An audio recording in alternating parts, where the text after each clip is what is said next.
Bersempena dengan sambutan Maulid Rasul 1443 Hijri, sememangnya kita ingin kembali mengingatkan anda supaya bahawasanya baginda Rasulullah SAW pernah berpesan, tidak akan tersesat umatku sekiranya berpandukan kepada dua perkara, iaitu Al-Quran dan Al-Sunnah. Maka Masya Allah, sememangnya ini merupakan sumber rujukan bagi umat Islam, tidak termasuk kepada kias, ijma' dan juga ijtihad yang menjadi antara sumber-sumber rujukan undang-undang yang terkini. Namun begitu, apa yang ditinggalkan oleh baginda Rasulullah SAW adalah sebagai panduan bagi umat Islam kontemporari masa moden ketika ini. Untuk kita bercakap lebih lanjut dan juga untuk kita memberikan gambaran tentang apakah antara aktiviti-aktiviti yang akan dilaksanakan, kita terus saja bersama dengan berbagai Datuk Dr. Hassan Haji Muhammad Ali, pengasas Yayasan Sabha. Assalamualaikum, selamat pagi Datuk. Waalaikumsalam, selamat pagi kepada semua. Terima kasih Datuk bersama dengan kami pada pagi ini. Datuk, saya tertarik sebenarnya untuk mengetahui tentang Yayasan Sabha ni. Mungkin ini satu ruang yang baik untuk Datuk kongsi. Masya-Allah. Dia punya ha tu sangat menarik itu. Yayasan Sabha. Para penonton yang hormati sekalian, yang pertama sekali salam Jumaat kepada semua. Mewakili Yayasan Sabha, kita mengucapkan salam Maulid Rasul lagi, masih dalam hari yang kelima agaknya kita menyambut hari kelahiran Nabi Muhammad sallallahu alaihi wasallam. Pertama, apa yang Ismail menyebutkan kepada saya tadi tentang latar belakang apa dia sebenarnya Yayasan Sabha itu. Yayasan Sabha, tuan-tuan, telah kita tubuhkan sejak 24 tahun yang lalu, tuan-tuan, tetapi kita ada penjenamaan semula pada tahun 2016. Antara tugasnya tidak lain dan tidak bukan, dia ni non-profit making organisation, voluntary works. Jadi kita nak membantu orang fakir, orang miskin, terutamanya anak-anak yang dapat beasiswa atau tidak dapat beasiswa ke luar negara. Kadang-kadang tiket kapal terbang tak dapat, sampai di sana pun untuk living, untuk kehidupan tu tidak ada perbelanjaan dan sebagainya. Itu nampaknya concentration kita yang lepas-lepas. Kemudian of course tentang yang fakir, yang miskin, orang yang dilanda musibah dan sebagainya, Yayasan Sabha sentiasa berada di hadapan. Sekarang ni concentration kita ialah nak menubuhkan, mendirikan dan membangunkan apa yang kita panggil Kompleks Anjung Husnul Khatimah. Para penonton, Kompleks Anjung Husnul Khatimah. Kompleks ini latar belakangnya ialah dalam keterlibatan saya dalam dakwah hampir 50 tahun dah. Saya dalam dakwah ni tengok, saya kalau dengan Mael ni agaknya saya datuk sangatlah agaknya dari segi umur dan sebagainya kan. Jadi dalam keterlibatan saya dengan masyarakat, jelas saya nampak bahawa persediaan untuk menghadapi mati, persediaan untuk menghadapi malakal maut datang bertemu dengan kita, nampaknya bagi sebagian manusia, mungkin termasuk saya, persediaannya agak dhaif sikitlah. Persediaannya. Apa persediaannya? Yang pertama sekali, persediaan amalan-amalan. Nampaknya taif. Persediaan ilmu untuk mati nampaknya taif. Persediaan tentang keluarga yang nak ditinggalkan nampaknya taif. Persediaan untuk kita menjawab soalan-soalan kubur nampaknya begitu taif. Dan persoalan untuk kita berada di padang mahsyar nanti bila kita bertemu dengan Nabi Muhammad dan bertemu dengan Allah Subhanahu Wa Taala nanti, nampaknya persediaannya sangat-sangat taif. Apa yang taifnya? Yang pertama, persediaan ilmu. Ilmu agama, minta maaf para penonton, saya minta maaf sangat. Nampaknya ilmu agama sangat taif dibandingkan dengan ilmu mencari keuntungan dunia, ilmu mencari keselesaan dunia dibandingkan dengan ilmu akhirat. Yang kedua ialah amalan. Satu ilmu, yang kedua ialah amalan. Amalan pun taif. Kalau tengok kajian-kajian yang menunjukkan teman-teman pensyarah-pensyarah, pendakwah-pendakwah mengatakan antara 80% ke 90% rakyat Malaysia yang Muslim tidak dapat melakukan solat dengan baik, maknanya tidak dapat mengerjakan solat mengikut caranya dikerjakan yang sepatutnya. Itu dia. Jadi ini sebagai concern kepada kita. Kalau kita tidak salat dan salat tidak sahih, tidak tepat, tidak betul, macam mana kita nak mati bertemu dengan Allah?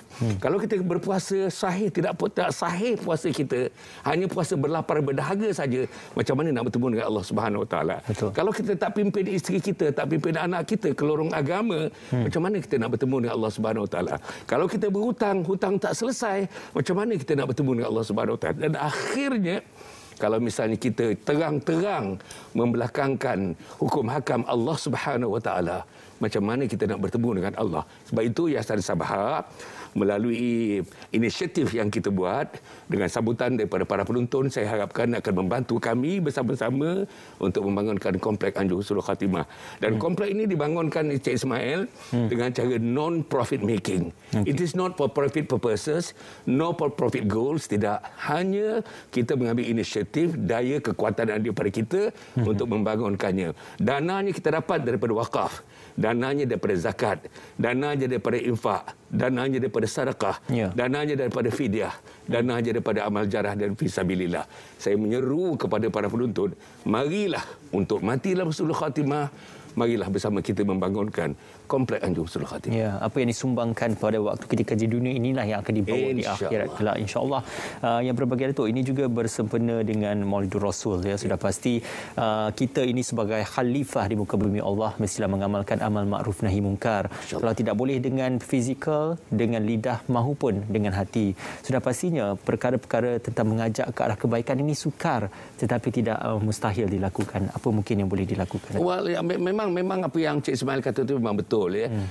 Kalau kita nampak kemungkaran, yang baiknya mar'a minkum munkarun al-qalbi fa illam yastati fa bilisani fa bilam yastati fa biqalbi fadzalika adhaful iman. Maknanya kalau kita ada kuasa, cegah dengan kuasa.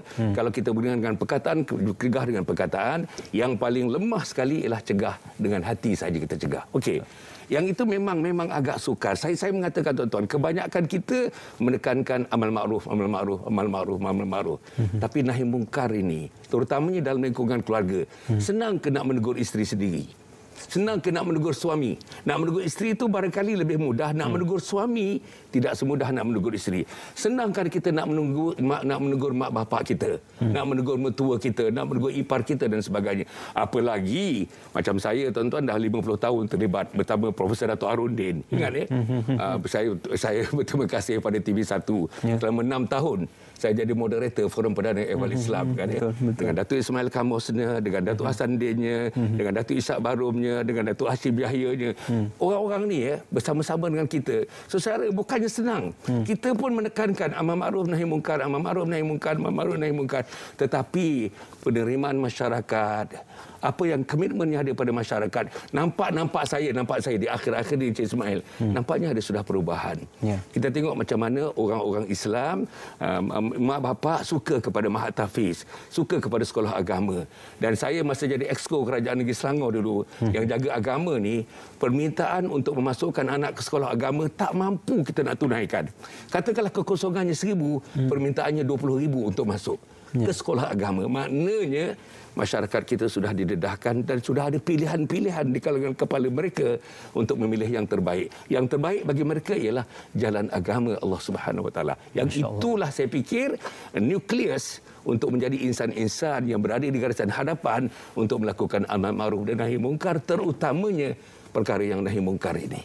Datuk, saya juga suka untuk kita menyentuh tentang ujian yang diperturunkan oleh Allah Subhanahu Wa Taala. Tidak terkecuali baginda Rasulullah SAW apabila disebutkan tentang tahun kedukaan bagi baginda, yang mana apabila bapa saudara dan isteri baginda meninggal dunia.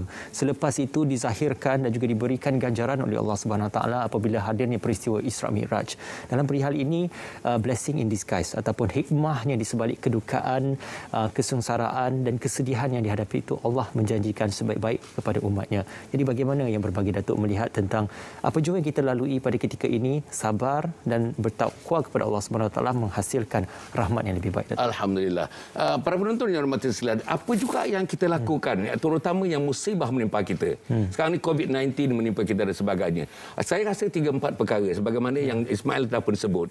Yang pertama, kita lihat itu semuanya datang daripada Allah Subhanahu Wa Taala. Pastinya yang baik daripada Allah, yang dijangkau oleh manusia yang tidak baik, tapi ada hikmah di belakangnya pun daripada Allah Subhanahu Wa Taala. Itu yang pertama.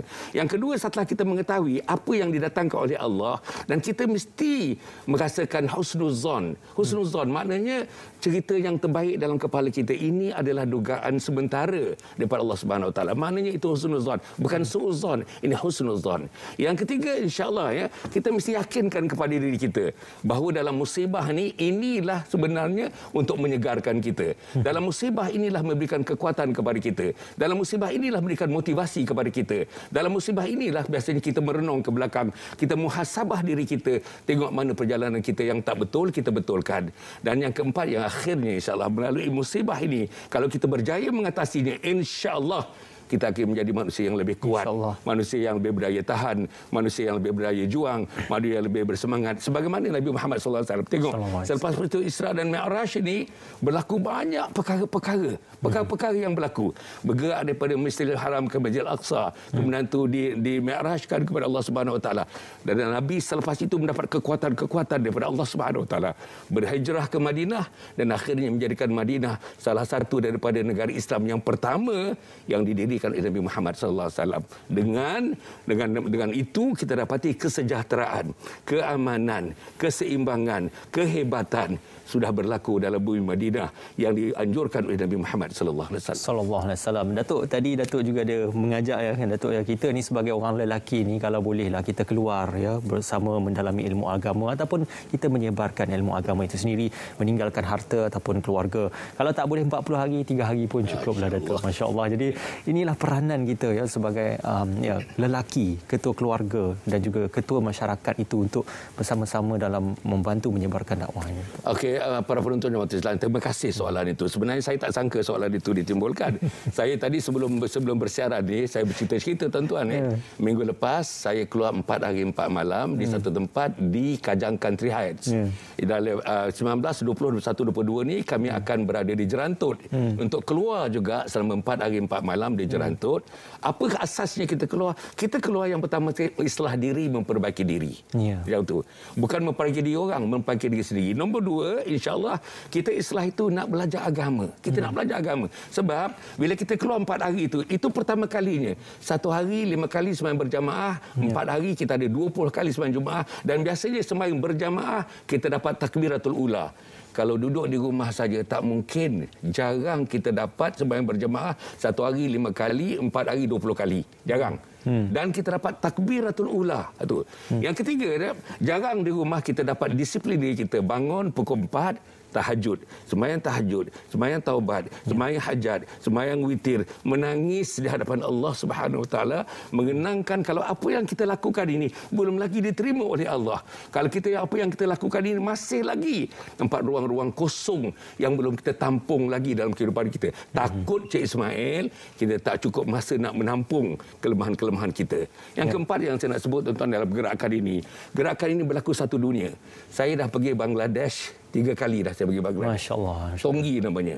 Tengok persediaan mereka mengadakan istimewa dunia begitu ya. Macam mana mereka meraihkan jutaan manusia. Hari Jumaat tu dia punya panjang softnya dekat 1 atau 2 kilometer. Soft panjang macam tu Cik Mail ya. Macam mana mereka layan kita. Layan lebih daripada anak, layan lebih daripada ibu, layan lebih daripada ayah. Di negara yang paling mundur di dalam dunia di Bangladesh. Tapi tuan-tuan, walaupun negaranya mundur, hatinya tidak mundur. Walaupun negaranya mundur, jiwanya tidak mundur. Walaupun hatinya tidak mundur, mahabbahnya tidak pernah mundur. Jadi inilah tabligh, dan kita nampak teman saya ada seorang teman saya kebanyakan profesional, seorang yang dulu ni dia CEO kepada Puspakom. CEO Puspakom kereta kita kena Puspakom, tengok kan ya. Kemudian tu dia bank muamalat, dia jadi orang nombor 2. Second man in bank muamalat. Sekarang ni berada di Turki. Baru bertolak hari ini ke Turki, nak spend 4 bulan di Turki. Jadi maknanya orang-orang macam ini sudah ada satu gaya dalam hidup mereka. Untuk bukan diri, untuk umat. Untuk menyebarkan Islam. Islam yang terbaik. Al-Islamu ya'lu wa la yu'la alaih. Islam yang terbaik, yang paling kuat, yang paling harum, yang paling mulia. Yang inilah kita nak sedekahkan kepada seluruh manusia sebagai daripada kita. Mereka menunggu-nunggu. Bilakah orang nak datang bagi aku? La ilaha illallah Muhammadur Rasulullah. Jadi inilah Cik Ismail. Terima kasih pada soalan itu. Ya, insya-Allah. Sebelum kita membetulkan orang di sekeliling, betulkan diri sendiri dan juga jiwa kita sendiri. Yang berbagi Datuk, itu dah dia. Terima kasih atas perkongsian ini. InsyaAllah kita akan sama-sama sokong, dan juga ini satu perkongsian cukup baik juga untuk kita sebarkan. Kita juga ada bersama dengan sahabat-sahabat kita ketika ini yang berbagi Datuk untuk kita membawakan gambaran lebih jelas. Pasti penglibatan mereka juga amat kita hargai. Hana, mungkin kita boleh serahkan pada anda untuk bersama dengan sahabat-sahabat kita. Masya Allah, silakan. Ya, baik. Terima kasih Ismail. Bersama saya di sini ahli kumpulan Rabbani, iaitu Tuan Azhar dan Abdul Aziz, dan juga Ustaz Azri. Selamat pagi Ustaz. Selamat pagi. Okey, mungkin Tuan Azhar boleh kongsikan apakah perkembangan terkini kumpulan Rabbani? Ya, alhamdulillah, terleka mendengar apa? Ya, betul. Datuk punya kata-kata kan. Jadi alhamdulillah perkembangan terkini, kami baru saja habis program dengan Datuk Abang Hasan. Kita buat program Malam Sinar Muhammad Rasul baru ni. 12 hari bulan awal di kerjasama dengan Lembaga Zakat Selangor. Esoknya dengan Pondok Tafakufiddin Sungai Buloh. Jadi seronoklah walaupun dalam PKP kita masih dari orang kata menjaga SOP ni, show online lah, show online. Jadi alhamdulillah, dan kita baru sedang merancang sebuah lagu terbaru. InsyaAllah akan berkolaborasi juga dengan program yang Datuk anjurkan, iaitu lagu Husnul Khatimah, Impianku. Okay. Dan Ustaz boleh kongsikan lagu terbaru katanya tadi.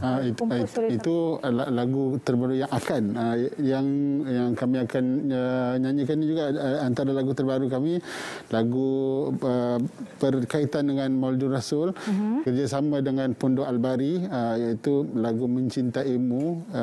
Mencintai itu kita yang paling layak adalah cintai Nabi lah, dan akhlaknya Nabi, bagaimana sedekahnya Nabi. Jadi lagu ini juga mengajak kita untuk bagaimana berkorbannya Nabi dengan keluarganya, dengan umatnya. Bagaimana kita pula yang ada yang tinggal ni untuk mengorbankan apa yang ada pada kita untuk kita nak bangunkan agama itulah.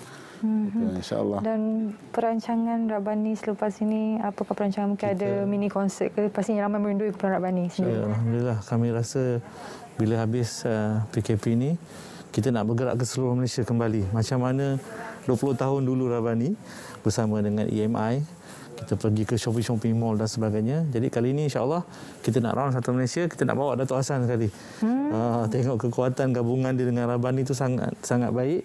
Jadi kita nak harapkan sebenarnya pengisian, sebab sekarang ni PKP ramai orang down, kosong dan sebagainya. Jadi kita mengalu-alukan anda di luar sana, khususnya penganjur event dan sebagainya, jemputlah Rabbani dan kumpulan-kumpulan nasyid lain, artis-artis lain, untuk kita buat satu program motivasi perdana, bergerak.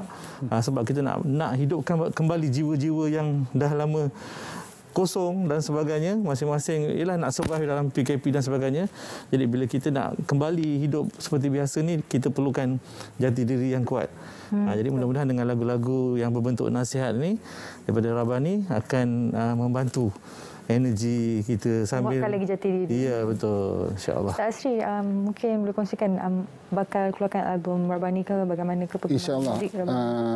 Yang akan tak lama lagi ni adalah kerjasama dengan Yayasan Anjung Husnul Khatimah, iaitu lagu Husnul Khatimah Impianku, seperti mana yang cita-cita Datuk juga. Kita ini relate lah sama, ya, sebab kemana pun kita memang impian kita adalah Husnul Khatimah, yang perakhiran yang baik.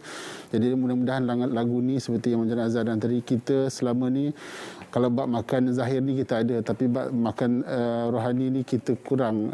Jadi inilah, mudah-mudahan ini antara makanan-makanan rohani yang mencukupi kita semua, insya-Allah. Yang penting ni kali pertama lirik kami bekerjasama dengan Fitri Yahya.